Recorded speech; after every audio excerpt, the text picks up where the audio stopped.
People are getting confused about the difference between visa entitlements and visa applications for their free zone business setups in Dubai. So I've put this video together because I know a lot of people have this confusion, and some people end up feeling like they've been ripped off because they didn't know the difference between the two. This video is really important for anyone who's setting up a free zone company or a mainland company in the UAE, particularly if you're going through an agency.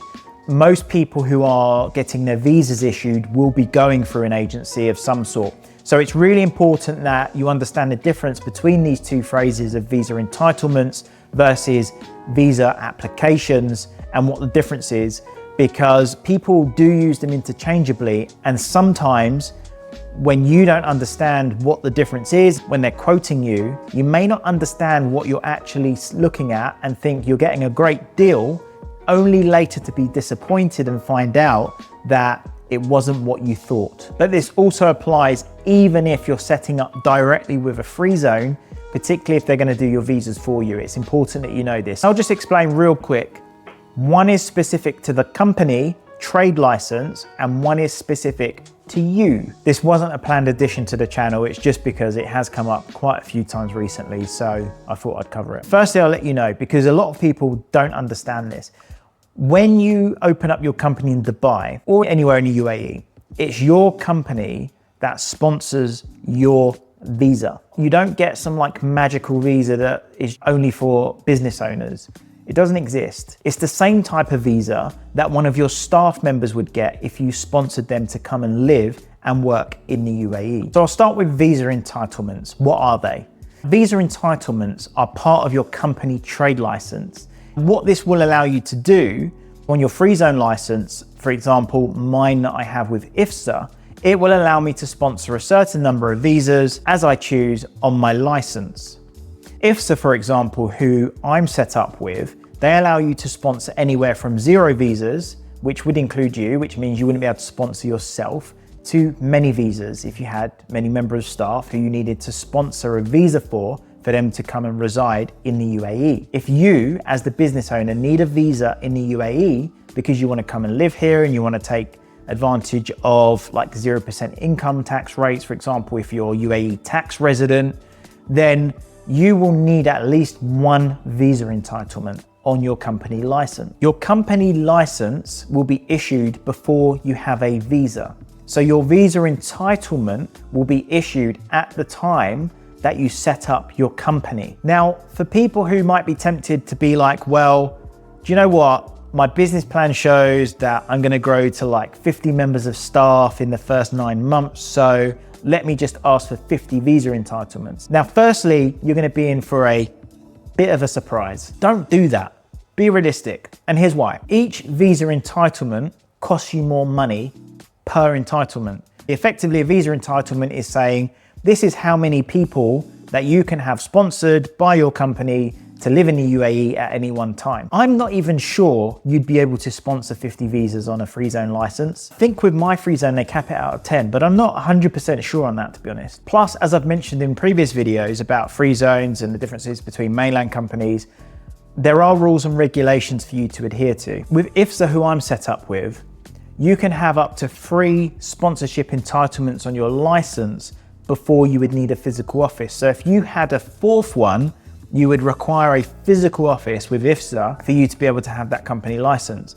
Now, it doesn't matter, even if you've taken the visa entitlements, but you haven't actually sponsored any visas, it doesn't matter. It's all about the maximum number that you can sponsor based on your license with the free zone. So with IFSA, if you did have 4 entitlements, you would require an office space, a physical office space for your company, even if you'd only actually sponsored 2 visas a year later. So that's why it's important to not just be like, okay, well, I'll ask for 100 visa sponsorship entitlements on my license, and then I know I'm gonna be fine for at least the next 6 months. So what are visa applications? Well, that is your individual visa application for your visa here in the UAE. It's got nothing to do with the company license, other than the fact that the company cannot sponsor your visa application unless it has sufficient visa entitlements remaining on its license to do so.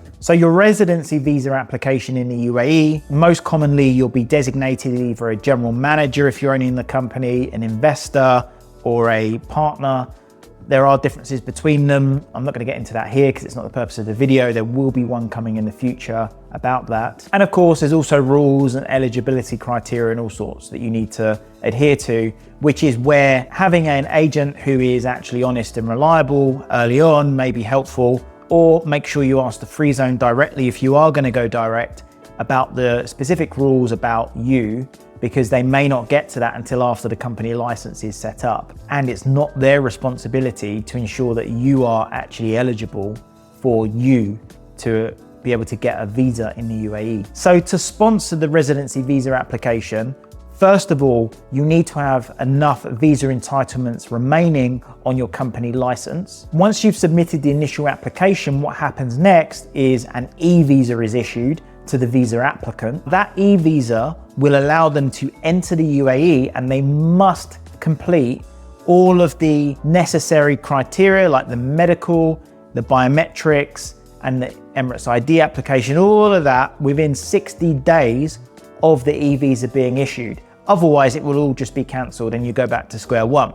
And that's exactly the same whether it's for you as the business owner or if it's for one of your staff members that you plan on hiring. Now, to get the e-visa issued, it might only take 7 to 10 working days. So you want to make sure that you're not automatically applying for your e-visa or starting your visa application for the UAE until you know that you're going to be ready to actually enter the UAE, because you may just end up spending a lot of money on your visa applications and actually you miss the deadline within the 60 days and you have to start again and pay again. Now, as part of the visa application, there are also other costs that you might not think about, because there are costs for your medical, like I've just mentioned, for your Emirates ID application.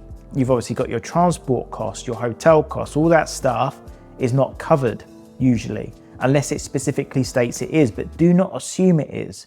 This is a common mistake that people make, and they didn't realize they had to pay yet more money, and then they'll blame the agency or the free zone directly.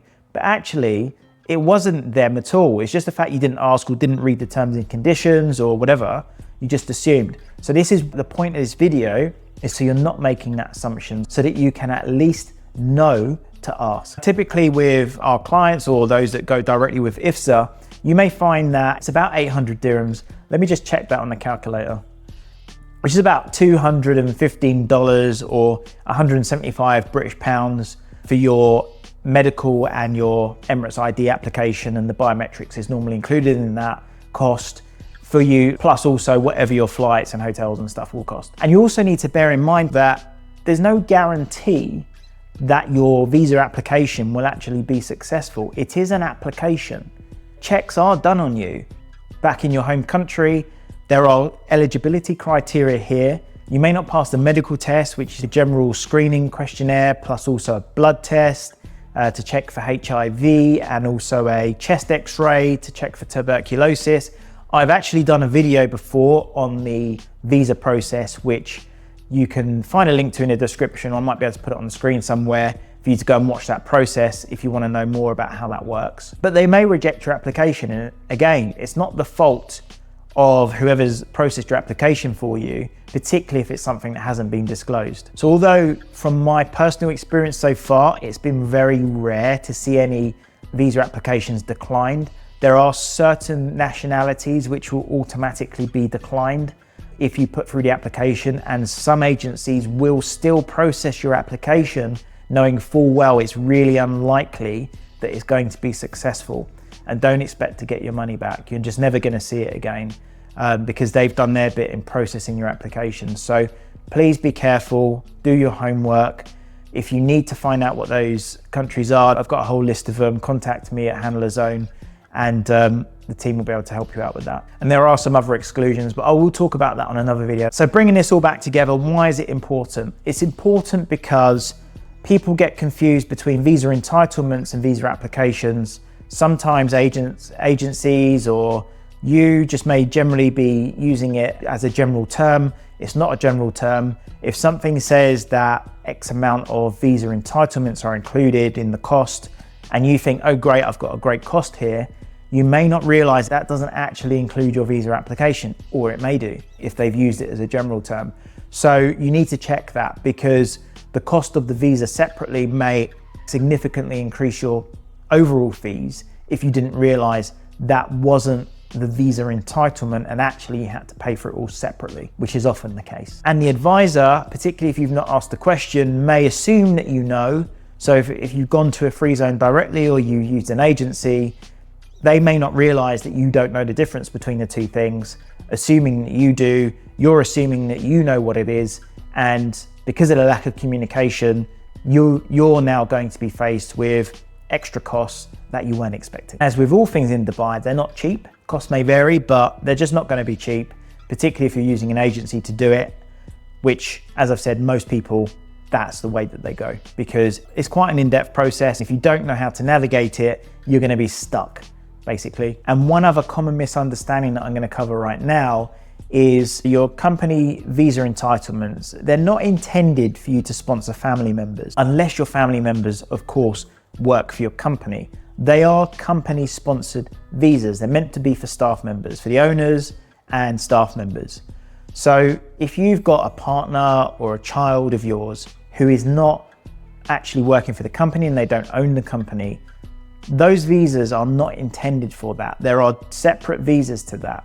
And also importantly, even if you do have one of your children who work for your company, which is quite common, to be honest, I've seen it more and more of late, where they're under 18, they cannot get sponsored under the company sponsored visa. They must be under your dependence visa, your spousal visa process, which is separate.